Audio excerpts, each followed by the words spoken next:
Hi, Quentin. Chaz Ebert from RogerEbert.com and the Chicago Sun-Times. My question is sort of leads a little bit from what you just said.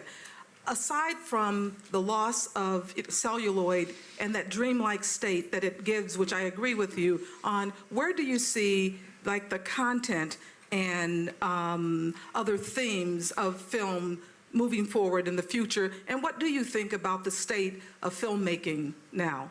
Well, I mean, one thing, now let me talk a little bit out of the other side of my mouth after being so demonstrative about cinema versus digital.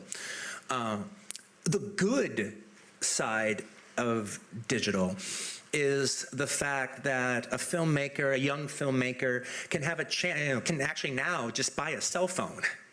And if they have the tenacity to actually put together you don't even need that much of a crew, but put together, come up with an interesting story and get some interesting actors or not, and put something together, they can actually make a movie.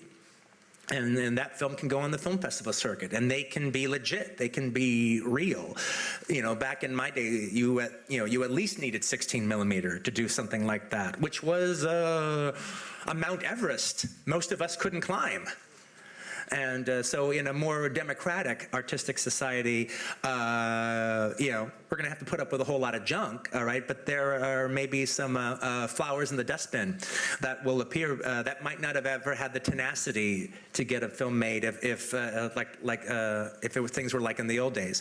So that's me a little bit kind of talking out of the other side of my mouth, saying the good part about it all, especially for younger filmmakers. Now, why an established filmmaker would shoot on digital, I have no fucking idea. It just, I don't get it at all. Don't get it. I just can't understand it.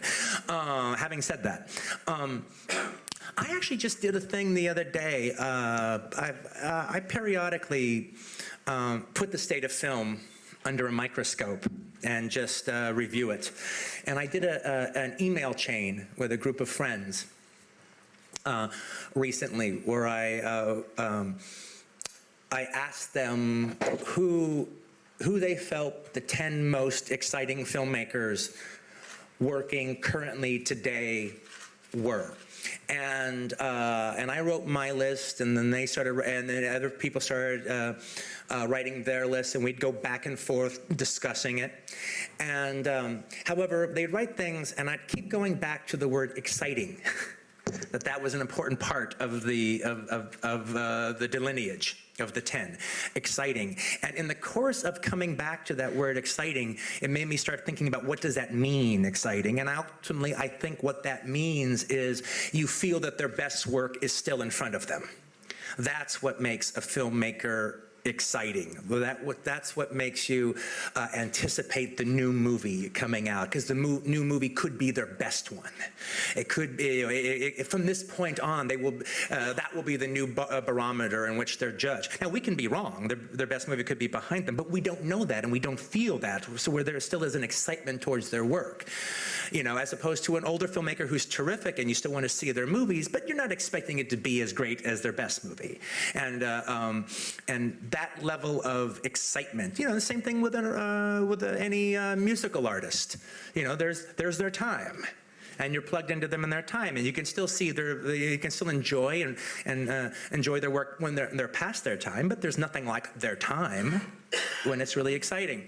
And so it was interesting to see some of the different opinions of people I respect and that I enjoy talking with back and forth. And it was actually kind of interesting.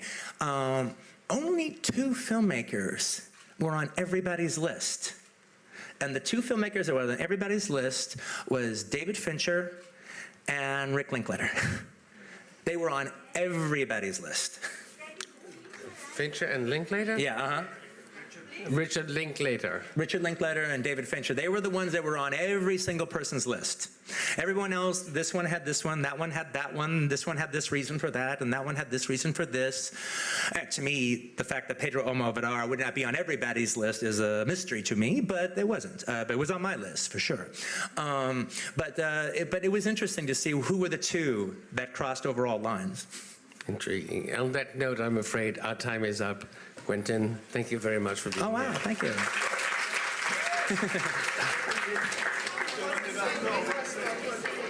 Say that again? Oh, I think it's a very important festival for cinema, and it's a lovely place for cinema. Do you have a pen? You should have brought that with you.